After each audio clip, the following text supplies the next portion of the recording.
Hey guys, it's White Cross, and this video is our Advanced 999 Silver Bar Volume 3. So in this video, we're going to be stepping up from the last video, which was up to 10 troy ounces. So this video will be bars that are larger than 10 troy ounces and stop at about a kilogram. So we're not going to go any higher than a kilogram. We'll save those for later videos. 10 troy ounces and above, up to a kilogram.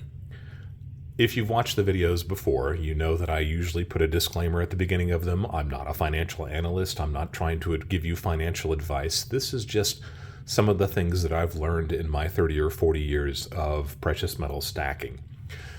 And if you've watched these videos before, you've heard that I ask you to subscribe to the channel. The subscription is that little white oval beneath the title of the video. It says subscribe. It doesn't cost anything to click on it. What it does is it means that you'll be notified of future videos, but it also plays into the algorithm that YouTube uses in order to spread this type of information for people who are searching for it on YouTube. And it means a lot to me if you'd click on that. So the concept that I'd like to share on this video is the concept of indivisibility. And that plays into these larger size bars. I cautioned in the last video about 10 troy ounce bars that I wouldn't go much higher than a bar of that size. Kilogram bar is really about the biggest bar that I would advise anybody who's investing in silver who doesn't have a lot of money to spend, who has never done this before. This would really be about the biggest bar I would suggest, and I probably would suggest that you think twice before you even go to this size. Why? Because of that indivisibility. When you're buying a bar of this size, you are necessarily buying the entire bar at whatever price silver is the day that you buy it. So in this case, a kilogram bar weighs right about 32 troy ounces. So you're spending the amount of money that it costs per troy ounce times over 32 troy ounces just to buy this one bar. And what does that mean? Well, if silver is up the day you're buying, you are buying all 32.1 troy ounces at that inflated price. And this goes with the concept of dollar cost averaging. Dollar cost averaging is just the simple concept that if you're setting a certain amount of money that you're going to spend on a regular basis, you are able to limit your exposure when prices are high, and you capture that discount when prices are low. So for example, we've used the illustration price of $20 an ounce in the past. Again, that's just an illustration. Silver has been fluctuating wildly recently, but if we assume that silver is $20 an ounce and you decide that you're going to invest $250 a month in silver, you can buy something like a 10-ounce bar of silver, or maybe if you're lucky, 10 1-ounce rounds, or maybe even silver eagles if your dealer has a lot of them. What if the price of silver is $25 an ounce when you go to buy those silver rounds? You're buying fewer of them. You're limiting your exposure when the price is high. If silver drops down to $15 an ounce and you're setting that $250 amount, again, just an illustration, but you can see how you're buying more silver at that lower price. You can't really do that when you're talking about bars of this size. You are necessarily buying a big chunk of silver all at once, regardless of what the price is. And a lot of people think that they can catch that falling knife, that they can predict when silver is going to drop and they're going to buy it when silver hits rock bottom. In my experience, from my personal experience, that never happens right. Dollar cost averaging seems to make a lot of sense.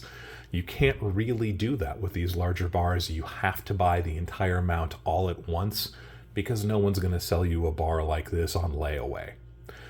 Also, by the same token, and the other side of that coin, if you'll excuse the pun, when you go to sell, you must sell your entire position all at once. What if, for example, you needed to buy a new car battery, and that new car battery is $150? Well, at our $20 an ounce illustration, if you sold a 10-ounce bar, you would essentially have the money you need, or maybe 10 or even fewer, 8 or 9 1-ounce silver coins or rounds, and you can get all of that money that you need for that $150 car battery. But if you've only got these larger bars, if you've only got the kilogram bars or even larger bars, you must exit this entire quantity, this entire position, just to capture that $150 you need. So instead of selling 20 ounces, you are being forced to sell 32 plus ounces. What if you bought that price of that bar when silver was high, and now you're having to sell the entire amount when silver is low? You're going to take a hit on every single one of those ounces. Doesn't hit you quite as hard if you're selling silver rounds, doesn't hit you quite as hard if you're selling a 10-ounce silver bar. But if you're having to sell this entire amount, you're taking that loss even on ounces that you did not need to sell. So that indivisibility can hit you that way. What happens if once this financial crisis has passed and you want to go back and buy some more silver, and the silver is higher than when you sold it? Now you're getting hit again. So these larger bars are not as flexible, they're not as liquid. There are a few people who buy them, there are a few people that sell them, fewer people that sell them. Your dealer knows that. Your dealer might offer you less money for them, no premiums, that kind of a thing. And you're also getting a hit when you buy and sell if you don't time the market. Imagine if you have no choice, if you're in an emergency situation and you have to sell. It just doesn't make a lot of sense for a lot of reasons. I get that they're sexy. I get that they're fun. There is something really neat about holding a heavy bar in your hands, but use some caution if you decided to go this route, and just take those ideas to heart because they can affect you. So let's get into the meat of this video. We talked about 10 troy ounce bars. Here's a nice example of an Engelhard 10 troy ounce bar, and you can see how much smaller it is compared to a kilogram bar. Kilograms are kind of interesting because they're really the only metric bar that we encounter when we're talking about precious metals in the United States here in the West. A lot of people use grams. When you're buying and selling things like scrap jewelry, for example, you might use grams, but for the most part, we're talking about troy ounces, a 10 troy ounce silver bar, a 1 troy ounce coin. A kilogram is 1,000 grams. That's 31.103 grams to a troy ounce, or a bar like this weighs 32.1507 troy ounces. So it's a little bit unusual. We don't often see 20 ounce bars, 20 troy ounce bars. We don't often see 25 troy ounce bars. It really skips mostly from a 10 troy ounce bar up to a kilogram. But this bar in particular, and I've shown this one in some of the earlier videos, also brings in a little bit of that concept of authenticity for old poor bars that I talked about earlier.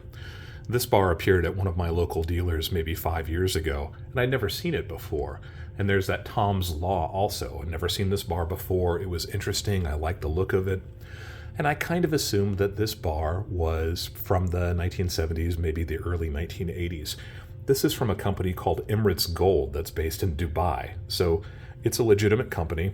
It's well thought of and well respected in the Middle East and even parts of Europe. But we don't see them very often in the United States. And Apmex has actually sold these before. They call them rare.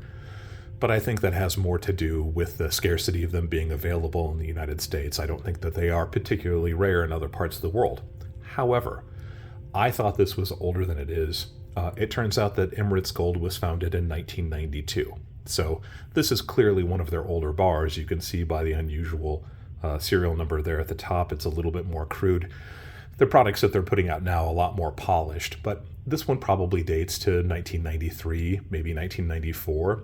So it's an older bar. It's still 25, 30 years old, but it's maybe not that 35, 40-year-old bar that I thought it was. Even somebody like me who's been doing this for a while starts to believe their own imagination that this was an older bar than it is.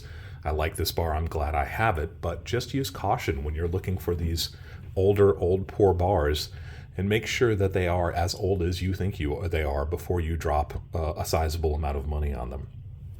This is a full kilo. These bars are a little bit smaller than a kilo. Let's talk about this one second. This is an interesting bar. This one comes from Southeast Asia. In fact, this comes from the country of Annam, which is kind of an older version of Vietnam. It actually includes parts of Laos and Cambodia. They use a unit of measurement in Southeast Asia called a lang, L-A-N-G. And a lang is equal to 38 grams. So this is a standard size 10 lang bar. and this one dates to about 1850. So this is a pretty old bar. You can see all the chop marks and stamps on it. This bar, a 10 lang bar, was kind of a standard size.